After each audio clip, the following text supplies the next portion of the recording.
What if I told you the greatest illusion in relationships isn't about love, beauty, or charm, but about power? For centuries, men have been trapped chasing what they thought was unique, only to discover it was a performance repeated countless times. The moment a man sees this truth, his world changes forever. Women have never relied solely on strength, money, or authority. Their real influence is psychological subtle glances, playful gestures, moments of attention that whisper, "You are special." These cues keep men orbiting like planets around a sun. But here's the reality. That spark you thought belonged only to you has been offered to others before. It was never sacred, it was strategy. Once you recognize this, the spell breaks. You no longer measure your worth by someone else's fleeting approval. Marcus Aurelius said, "If you are distressed by anything external, the pain is not due to the thing itself, but to your estimate of it. The illusion exists only because you choose to believe it." Ariel life example. A man receives a charming smile from a woman at a party. He feels chosen, special, as if fate touched him. Later, he sees her give the same smile to another man. He realizes it wasn't destiny, it was just behavior. The mystique evaporates. With clarity comes freedom. He no longer chases. He no longer sacrifices his dignity for attention. He stops confusing validation with intimacy. Epictetus taught, "It's not what happens to you, but how you react to it that matters." When you respond with calm awareness, instead of blind pursuit, the balance shifts. Closing, here lies the paradox. When a man no longer falls for illusions, he becomes truly desirable. Because he doesn't act out of neediness, but from strength. Women sense it. They are drawn not to the man begging for attention, but to the one who stands rooted in his own value. Once you see behind the curtain, you cannot unsee it. And from that moment, you are free. The next illusion men must confront is emotional manipulation. It rarely shouts. It whispers through silence, sudden withdrawal, or a sigh at the right moment. These subtle moves create self-doubt. A man wonders, what did I do wrong? How can I fix this? And in that moment, control takes root. From childhood, many men are taught that their role is to appease, to fix, to restore peace. When affection is withheld, they blame themselves. But here's the truth. Emotions can be real without being commands. Seneca once said, "We suffer more often in imagination than in reality." When a woman pulls away, it does not always mean you have failed. It may simply be a tactic. Real life example. Think of the man who receives the silent treatment. In panic, he sends flowers, messages, endless apologies. Yet the silence continues. His desperation only deepens her control. But imagine another man. He pauses, breathes, and says, "This is not mine to fix." Instantly, the spell weakens. He regains his agency. Epictetus taught, "No man is free who is not master of himself. The man who sees through guilt and shame stands firm." He listens without fear, responds without panic, and acts without losing himself. Closing here is the paradox. When manipulation no longer works, relationships either mature or collapse. If they mature, it is because honesty has replaced the game. If they collapse, it is because the game has lost its power. Either way, the man wins. He is no longer trapped because his peace no longer depends on her storms. Marcus Aurelius reminds us, you have power over your mind, not outside events. Realize this, and you will find strength. And when men live by this, emotional control fades away and freedom begins. Main message, the third truth men must understand is this: attention is the real currency of relationships. Not money, not status, not even love. A glance, a message, a reply, these small gestures fuel a woman's sense of value. Many times, attention itself matters more than commitment. When men give attention freely and endlessly, it loses value. Scarcity creates worth.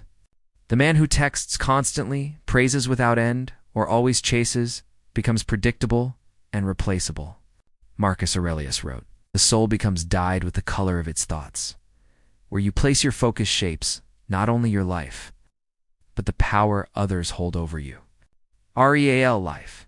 Example, picture a man who responds instantly to every message, who cancels his plans just to be available. His attention flows without limit, and soon it is taken for granted. Now imagine another man comes, selective, deliberate. His attention is rare, and therefore powerful. Suddenly she leans in, wondering how to earn what once was given too freely. Epictetus said, "If you want to improve, be content to be thought foolish and stupid. Choosing not to chase every signal may seem strange to others, but it builds strength within." Closing attention is not indifference, it is discipline. It is understanding that your gaze, your time, your energy are resources, not gifts to waste. When a man learns to withdraw attention strategically, not out of cruelty but clarity, the entire dynamic shifts. Seneca reminds us, "It is not that we have a short time to live, but that we waste much of it. Waste no more on empty pursuits. Direct your attention wisely, and you hold the power." In that moment, the cycle of manipulation ends. Main message: if attention is the currency, independence is the fortress that protects it. A man collapses when he believes his worth depends on someone else's approval. He becomes strongest when he knows his life, his choices, and his happiness stand firmly on their own. Dependence makes a man bend, compromise himself, and give away his power. The more he clings, the less attractive he becomes. But independence builds respect. Neediness repels, strength attracts, Seneca said. The greatest wealth is to live content with little. A man who stands complete within himself is immune to manipulation. He can love deeply, but he never begs.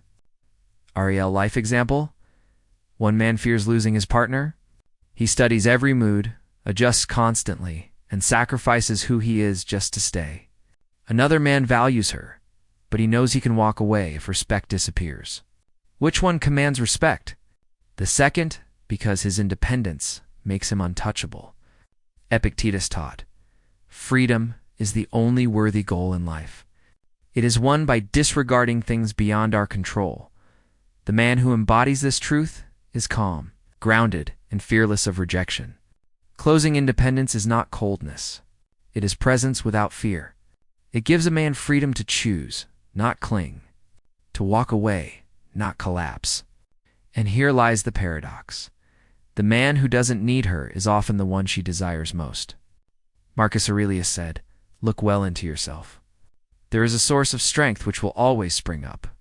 When men find that source, illusions vanish, games end, and freedom begins." Main message for centuries: men have believed desire flows in only one direction. Men chase, prove, and sacrifice, while women decide when and how intimacy is given. This belief creates imbalance. But here's the truth. Desire is not is negotiated. When a man sees intimacy as a prize to be earned, he becomes trapped. He accepts rejection as proof of inadequacy and offers devotion in exchange for crumbs of attention. But when he realizes desire must be mutual, the entire game collapses. Marcus Aurelius wrote, "You deserve to live at once according to nature's law. Nature does not demand endless pursuit, demands balance." Real-life example: imagine a man who continues to chase a woman who withholds affection, believing more effort will finally earn her closeness. His worth shrinks with each attempt. Now picture another man. He respects her choice, but refuses to beg. If intimacy is withheld as leverage, he walks away.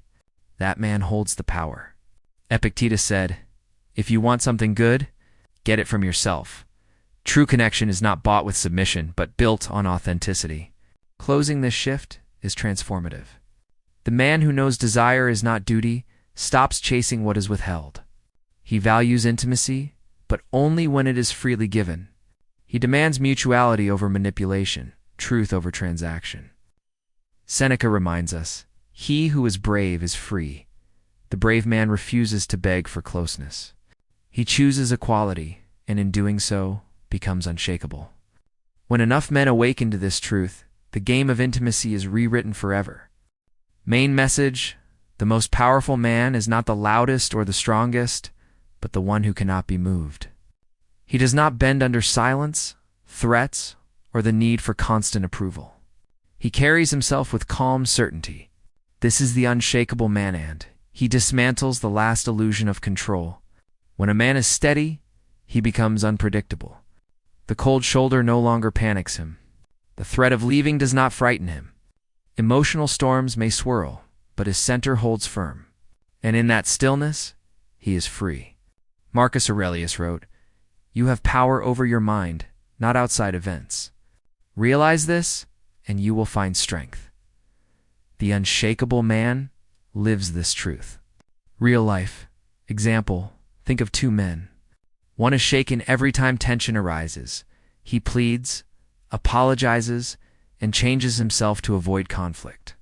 The other listens with patience but refuses to abandon his values. He remains calm, grounded, and clear. Which man commands respect? The second, because steadiness is magnetic. Epictetus said, "No man is free who is not master of himself." Mastery is not domination of others, but control of one's own reactions. Closing, when men embody this unshakable presence, manipulation fails. The old games collapse because they only work when reactions are predictable. Without fear, the threat loses its power. Without desperation, silence means nothing.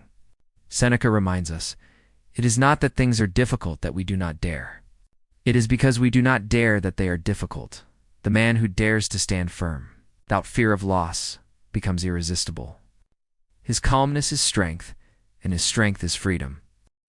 Main message: when men awaken to these truths, the entire game of illusion and manipulation collapses. The masks fall, the tactics lose power, and what remains is clarity. This awakening is not about revenge.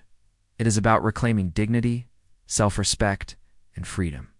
Marcus Aurelius said, "Waste no more time arguing about what a good man should be. Be one."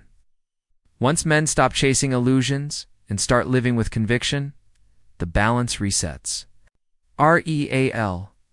Life example: think of a man who once lived in constant pursuit, pleasing, apologizing, sacrificing. His worth rose and fell with another's moods.